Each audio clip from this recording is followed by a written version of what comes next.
the failure was not investing in what I had done to help accommodate the situation. You know, I jumped on a plane immediately, and with the hope, knowing that the system would work itself out, and it didn't.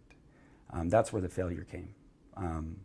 That from the very beginning, I was adamant. I was very articulate, and it was a very simple thing to do in my mind. Like, there had to have been a mugshot, there had to have been fingerprints, and slowly but surely, after not a complaining nature, mind you, but talking to everybody as much as possible, the more and more I got ignored or a no, the less and less I could, there was failure.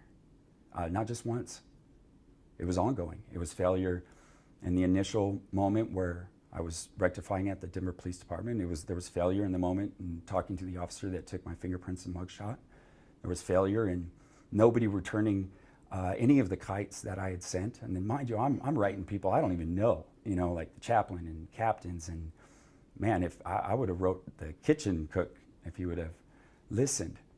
And so then 12 days later, not the next business day, it was 12 days it took for anybody to call my name for a court date. Mind you, when I left to go to the court, shackled, still being treated in such a way.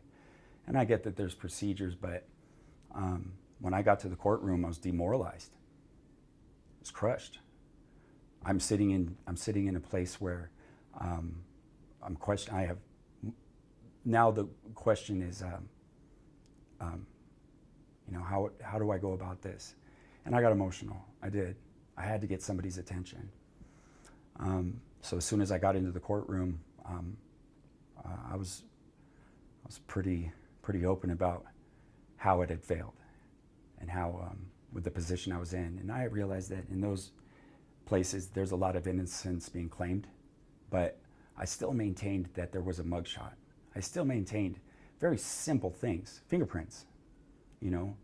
And if you ask me about failure, I mean, like, why have a fingerprint if it's not for that reason, you know, to identify?